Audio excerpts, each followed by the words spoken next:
Before Hawa Bashiru delivered the quadruplets, she already had 8 children with her husband Basiru Adamu, 3 single deliveries, 1 set of twins, and a set of triplets.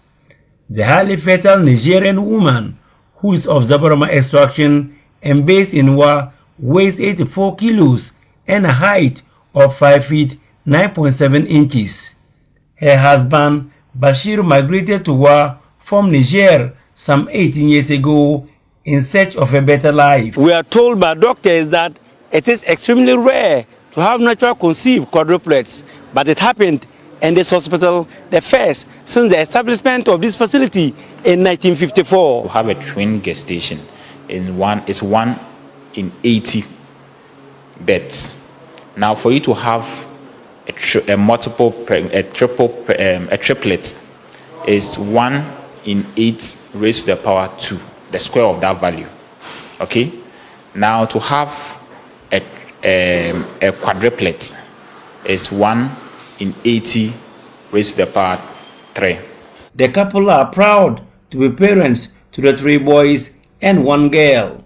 They are Adamu, Hassan, Hussein, and Hawa. I have nothing to say than to thank God for giving me the quadruplets.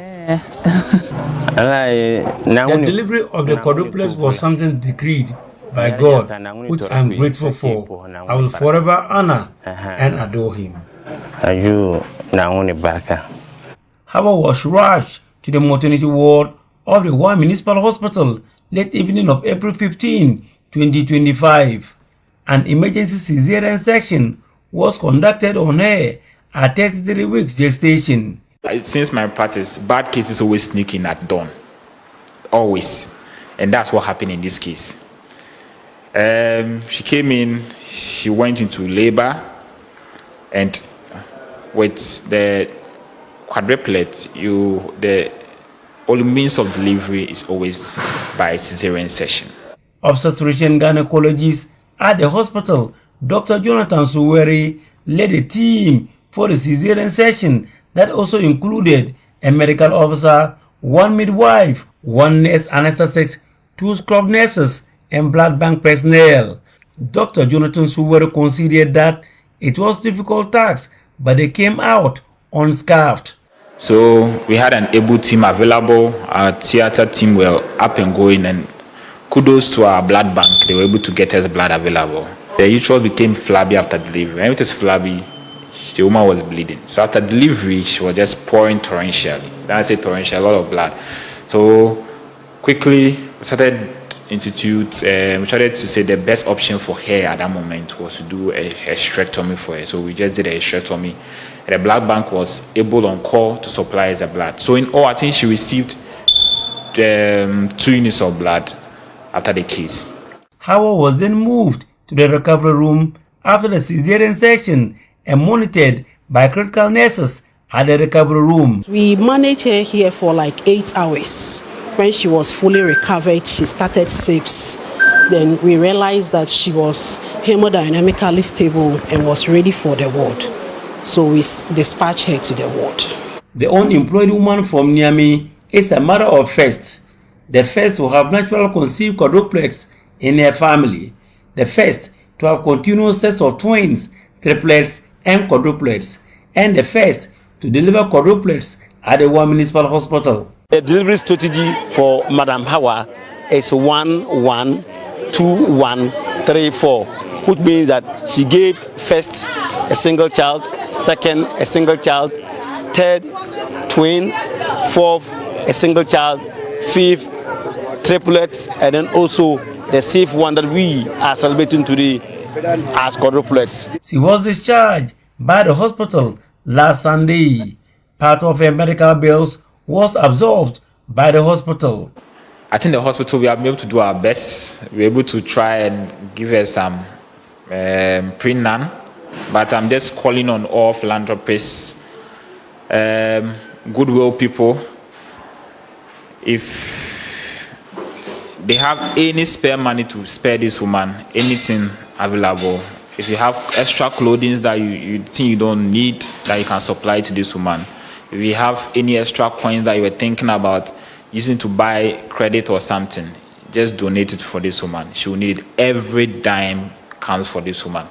Hawa headed to Mangu, a suburb in Wa that the family stayed for over a decade. The unassuming mother of 12 thanked God for the gift of life and the honor that need to have the quadruplets. She considered giving birth to quadruplets is exciting, but having and taking care of them is a huge challenge.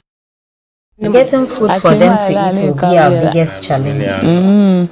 It is evident in the room that she stays with a dozen of children. This is the living room of Mr. Basiru and his wife. This is where the family of 12 lives. You can see that the place is not all that spacious enough, and then also ventilation in this room is very poor, and that's why they have even opened their windows, and the woman is using a container lid to even fan the children. There is no electricity in this particular room. When Howard got to the hospital and was told that she would deliver quadruplets, I know I was running into trouble. I had been looking for a way of having an additional room. I bought a truckload of sand, but I couldn't mold the blocks because I don't have money. I am appealing to all and sundry, whatever support they can give me to bail me out. I will be most grateful. The area around the house is filthy. They have no potable water in their home. Close relations, especially women who came for the outdooring of the quadruplets, went to a nearby borehole to fetch water for them. One other challenge faced is transportation. They will have to depend and pay for the services of a tricycle any day they are to attend postnatal services at the hospital. A cost too high for the unemployed woman and the bicycle hawker. I offered them a free ride on my case portage on their first review day at the hospital shortly after the naming ceremony. The naming ceremony was attended by family members, business partners, and friends. Beyond the dozen children of Hawa, her husband, Basiru, has 2 additional wives, Ramatu and Asanatu. Ramatu, who is the first of the wives, has 4 children, whilst Asanatu, being the last of the wives, had 3 children.